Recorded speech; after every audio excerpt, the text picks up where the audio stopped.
Radio Group. Capturing the moments that make life great.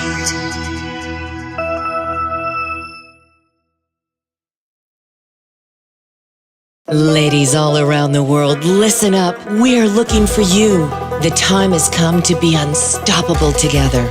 The danger of executive women is worrying we're not enough, obsessed with perfection and failing to perform. You're in the right place. It's now time to be unstoppable together with Connie Five. She was the director of the United States Chamber of Commerce and CEO of Girl Scouts USA. Sit down, squat down, or lie down. It's time for Up or Out, all business with Connie Five, your unstoppable diva and chair of the Fife Group, helping women in leadership achieve excellence and be unstoppable together.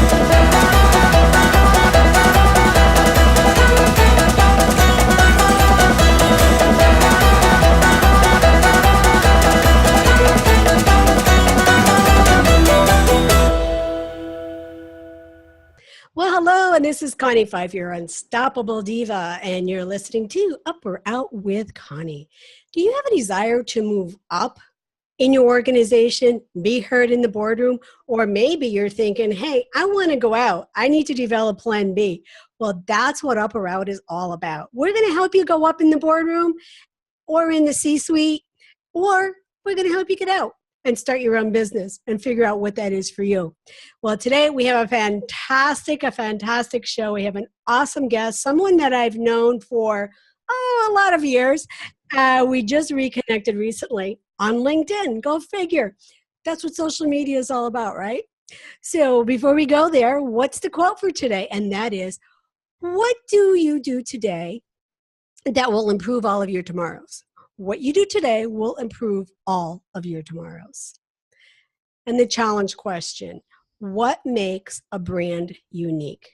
So today we're going to be talking about sales and marketing. So throughout the conversation, you might also get a couple of helpful hints and tips on how you can make your brand unique. Now remember to always send in your questions to askconnie@uperout.com, because you never know when we just might be asking that right here on the show, like we just did then from Mary from Wichita, Kansas. So thanks, Mary, for sending that in. So before we jump into the show, as always, we need to take our quick sponsor break. So hang in there and we'll be right back. Hi, this is Connie Five, your unstoppable diva, host of Up or Out with Connie. I am thrilled to be a headliner host on the C-Suite Network, where you can grow your brand, grow your tribe, and be unstoppable together. We are the hottest podcast for C-level executives and entrepreneurial leaders.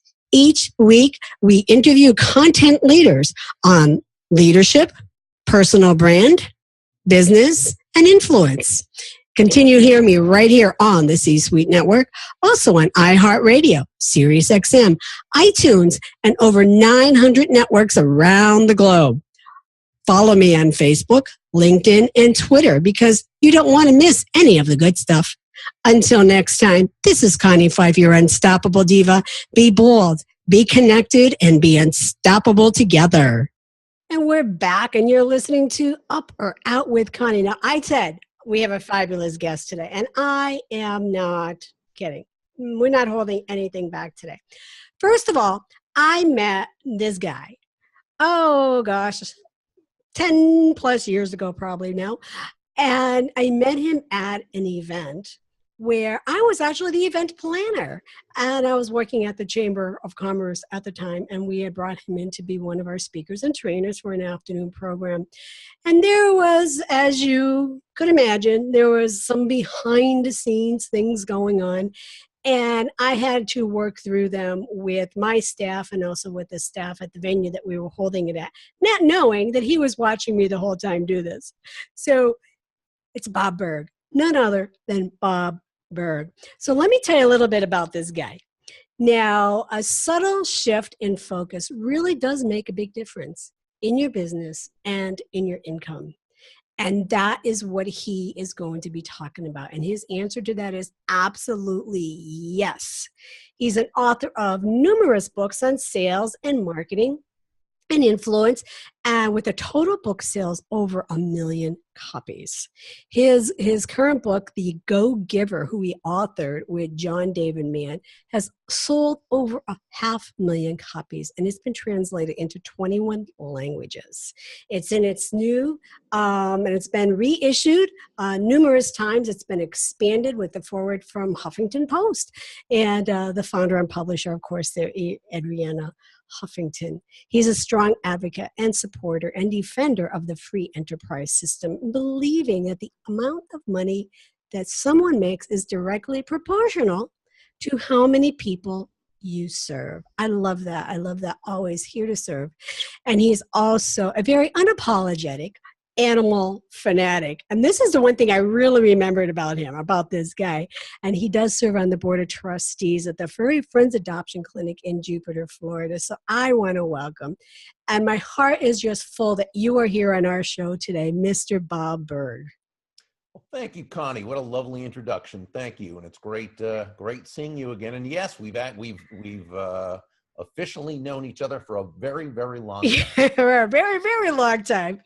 Go figure. We reconnect on social media, and it's and that really is the model of sales and marketing and being that go giver these days. And I love how you, not imply but really wove into your message the go giver and how it still applies to entrepreneurs. So why don't we just jump right into your book? Tell us more about your book. Well, it's a business parable, and it's about a guy named Joe who's sort of the average Joe, and we've all been there. We've all been Joe or Josephine, right? When we started out and through different times, right?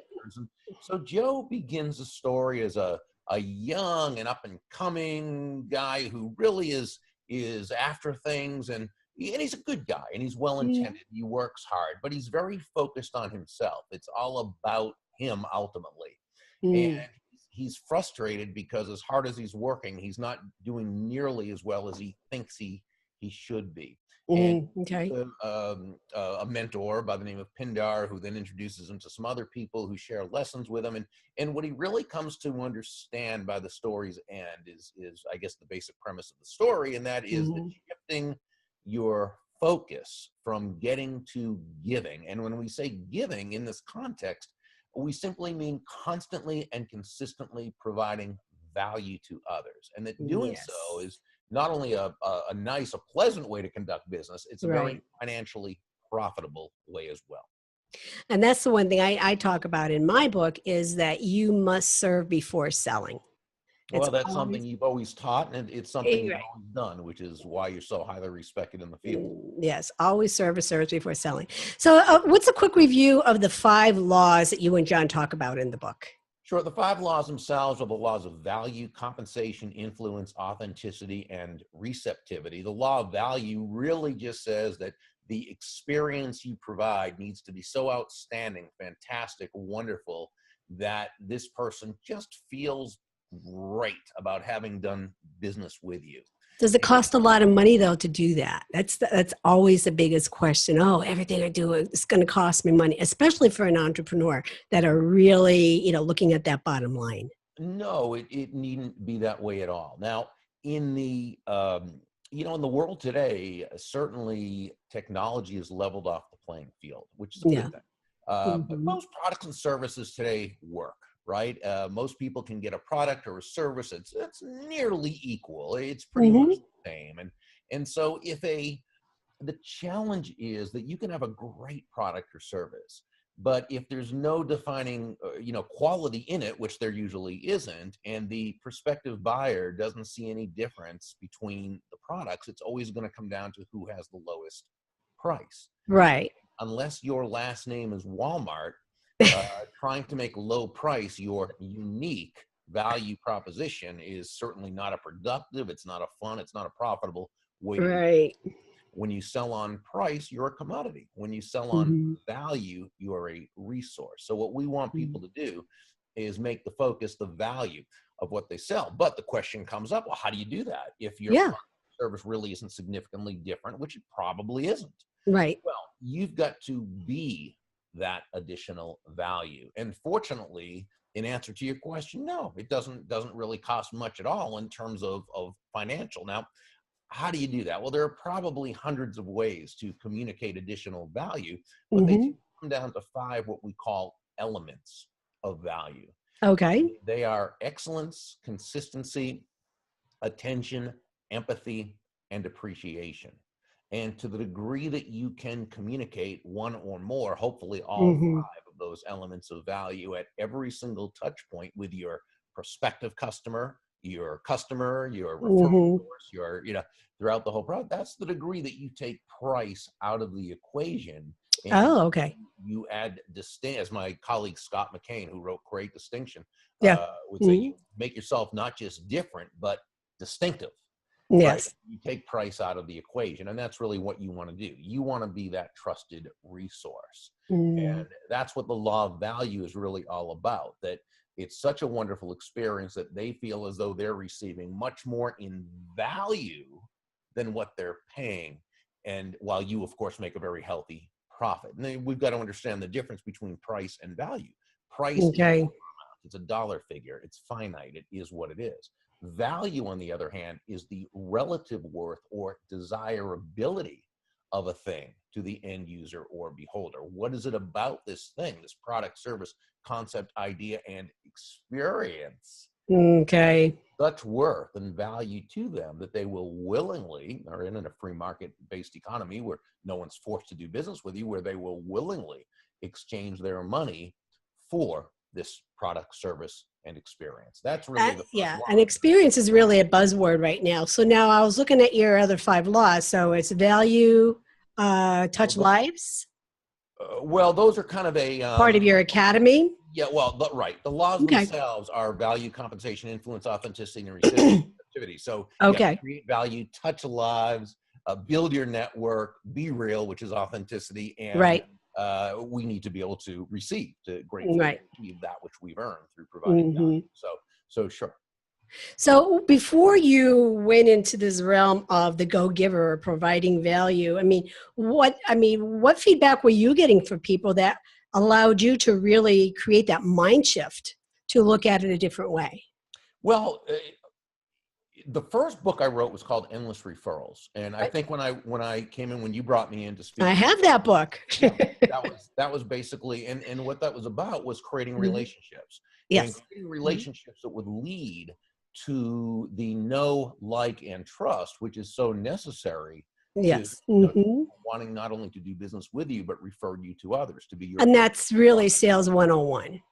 People want to do business with those they know, like, and trust. Yeah. Yeah. Right. Now, how do you do that? Well, you cultivate these relationships. How do you do that? Well, you're always giving. You're giving Yeah. value to them. You're always looking for ways to make their lives better. And so when you do that, I mean, that's what creates the environment for people to feel good about you. That's why law number 3, the law of influence, Hmm. says your influence is determined by how abundantly you place other people's interests first, which can sound counterintuitive. But when you think about it, the greatest leaders, the top influencers, certainly the most profitable salespeople, this is Right. something they run their lives and conduct their businesses. They're always now, let me qualify that though, Connie, if I may, because I think this is Yes. important because it can easily be misunderstood. Because I was going to ask you that. Go ahead. Yeah. When we say place the other person's interests first, we Right. certainly don't mean you should be anyone's doormat or a martyr or self-sacrificial in any way. Absolutely. Yeah, and that's where I was going. So, you're serving. When does it come to the point where, like you said, you're not being the martyr or being somebody's doormat, where you say, okay, time to reverse this now, and you work with me. So, when do I you don't make that shift? Yeah, I don't think it's Or so is much it? of a reversal. I think it's the natural way of things. And Okay. that is when you're giving as you are. And again, not in a way that is incongruent with your values, not in a way that Hmm. hurts you. It doesn't need to. It should. That's what we call the treacherous dichotomy or the false dilemma, right? The either or, right? It's either Yeah. in your best interest or the other person's, but no, it should be both. Everything. Okay. And so So it's the natural course of things that when you do this and people do begin to know you, like you, trust you, and hey, there's no faster, more powerful, or more effective way to elicit those know, like, and trust feelings toward you in others than by genuinely and authentically moving from what we call an I focus or me focus to an other focus. Or as Sam, one of the mentors in The Go-Giver, advised Joe, making your win all about the other person's win. And when you do this and you get a reputation for doing this constantly, consistently, now you've got such a great reputation, and you've got people seeing you as that go-to person. And that was the one thing that you had even said back many years ago with your endless referrals, that it's not me, it's not I. And whenever I'm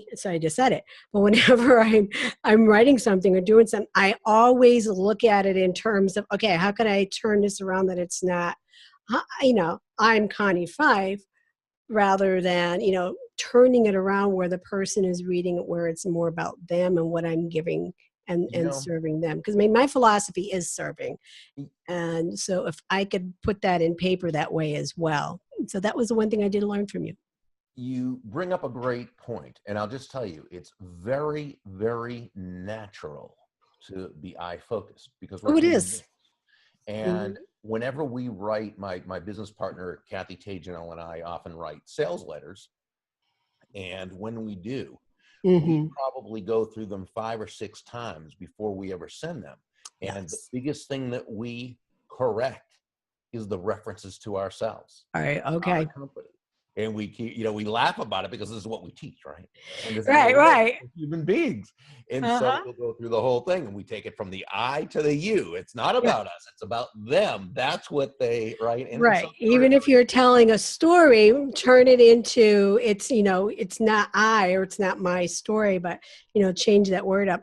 And the one thing, and you're going to laugh because, and I listen to speakers and, and I that's the one thing I do pay attention to, how many times they say I. And I actually listened to one of Tony Robbins' early speeches, and he said I 100 times in the first 2 minutes of his speech. I was like, oh, I'm glad somebody must have talked to him about that one. It's interesting when you were going back to when you were talking about the sales messages and about what you try to bring about. There was a great book that I read recently from Jeb Blount called Sales EQ. Sales Emotional Intelligence. Yes. And he was telling a story about a woman who was a top producer at her company who sold a product, which was, again, it was a commodity. And so when the salespeople, when she and her competitors would get into the door, the competitors were always trying to give that one, statement, elevator speech. Yeah. And what she would do is she would say, because when they asked, so what is it you can do for us, right? And they were expecting her to do the same thing, to which they'd say, oh, you're all the same. What's your so they could get it to be on. And she would say, well, my very worthy competitors, they have fantastic products and services as well. And we could all help you in that way, but it's not about us. It's not about my company. It's not about what makes my company different. I want to know what makes your company different. Right. How I'm going to be able to best serve you. And boom, she was the top. Fantastic strategy. Yeah. I mean, that alone, I think, is that nugget in today's show. I mean, fantastic strategy for doing that. Well, Bob, we do need to take another sponsor break. And when we come back, I'm going to put you in the sponsor or in the hot seat rather. But before we go there, let our listeners know how they can reach out to you. Yeah, I'm at thegogiver.com is probably the best way, without the hyphen in this case, even though it's hyphenated in the book, thegogiver.com. And they can get chapter 1 of the book and an excerpt when they go to the page and scroll down. Cool. So thegogiver.com. I have to say that. Don't say it 10 times fast. We'll be right back. Let's take a really quick sponsor break. Hi, this is Greg Davis. Connie asked me to pop in for a moment to tell you about a great opportunity. Have you ever listened to a podcast and thought, I should be doing that, but I don't know how, I don't know where to start? Well, Up or Out with Connie Fife has partnered with Park Lane Media Group to offer you PMR podcast production. What is PMR? Production, marketing, response. The 3 key elements you need to successfully build your podcast success. For more information, visit parklanemediagroup.com or email podcast@parklanemediagroup.com and be sure to let them know that Connie sent you. You have a story to tell. We'll help you share it. Come to parklanemediagroup.com today and start building your podcast success. All right, we're back, and you're listening to Up or Out with WCONNIE. And joining us today is Bob Burg, a dear old friend of mine. And we just said right before the break, to learn more about Bob, go to gogiver.com. So, Bob, it is now time for the hot seat, and I'm going to ask you about 5 random questions, and you can answer or not. I will do my best. Okay. All righty. So let's go. So Bob, what would be your favorite success quote? My favorite success quote. I think it was Zig Ziglar's quote, which is so often misquoted, and it's such a beautiful quote. I wish it would not be, but it's when he said, "You can have everything in life you want if you'll just help enough other people and get what they You got it. You got it. Love that one. Actually, I have that one up on my wall here. So did you know what you wanted to do right from the very start? When I was younger, I wanted to be I wanted to be third baseman for the Boston Red Sox. And I could have been. I lacked just one thing: talent. I wanted to be a sportscaster. I actually did that on radio. I could see you doing that. Wasn't very good at that. Got into sales, and that was my niche. And that was your niche. All right. All right. Well, all leaders, all business leaders, they know sometimes what they're going to do right from the very start, and they have to shift like you did, and most have shifted. But along the way, there are failures, and failures that have led to successes. So what would your failure be? One of your failures that led you to your success? Yeah, I'm glad you said which. Yeah, all right, pick one. there have been many. I mean, what road to success isn't paved with failure? yeah, that should be our quote that we have up on the wall here. Gosh, I mean, I think it was just the many no's that I received and having to work through them, and then kind of getting stuck with technology, not wanting to kind of go into the world of technology in terms of this is back in the, I think, late 90s when it was really starting to shift over and companies. Okay. And I thought, I really don't want to do this. I hate technology. I hate things. By the way, I know that in the world of personal development, right, it's politically incorrect to say that you don't like change, because we're supposed to say things like embrace change. Right. It's the only thing that's right. I hate change. I get to doing something in a certain way. I want to keep doing it. You want to keep doing it. But change waits for no person. And that's human nature, that we don't like change. And maybe you and I are of that age. And because I want to jump into technology here for a minute, because so since then, have you embraced technology? Yeah, well, I had to. I set my business back not to. I had to. So fortunately, I have a business partner, Kathy Janelle, who's just brilliant in every way, but she's also great with technology. Okay. And so she really handles that aspect of the business, but allows me to take advantage of my strengths and makes it easy. It's a good way to do it. Technology. Definitely a good way to do that. Hey, we found each other on LinkedIn. So here's a trivia question. Well, that social media is a big part of my, business. Right. And I mean, myself as well. I mean, after you and I left at the chamber, when I left there, I became CEO of Girl Scouts. And so I had a whole team around me that did all of this. So when I was done at Girl Scouts, I was, and this was 11 years ago, I was like, I have no clue what I'm going to be doing here. But I figured it out along the way. Definitely figured it out. Yeah. So I have a trivia question. In what city did you meet Connie Fight for the first time? It wasn't Wilkes-Barre, Scranton. It was Wilkes-Barre. Was it Wilkes-Barre? Yes, Wilkes-Barre Scranton. We flew into the Wilkes-Barre Scranton Avoca Airport, but the venue was in actually Plains, which was between Wilkes-Barre and Okay. still stay in touch with the folks there. So That was a nice group. I remember that group of people. They were really nice. they are really, really a nice group of people. And I know you would have met Jerry O'Donnell from Motor World, and actually he and I just spoke over the weekend. Mm-hmm. He had called to see what was up, and I'm like, do you remember Bob Burg? I'm interviewing you tomorrow. So Bob, if you knew then what you know now, what words of wisdom would you provide to entrepreneurs or executives that are pursuing their path to success? That in a couple of years, there's going to be a company that comes along called Amazon.com, which is going to seem like a really strange idea, and you're not going to want to invest in it. I know I won't be. And but it would probably be a really good idea to do that. Yeah, that and Apple, right? You're right. This little fruit company, Apple, right? I do remember going to the beach.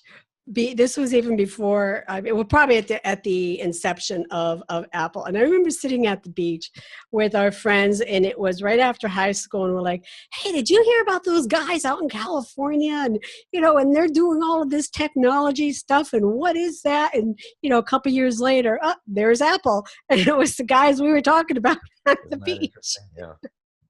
Yeah, that was really it's something. But hey, you don't know what's going to happen, and again, technology is causing changes just to happen leaps and bounds now. I mean, it takes minutes, for somebody to know something. So for your business, and I know you're on technology and social media, so let's just jump back for a minute to sales and marketing, because you are the guy.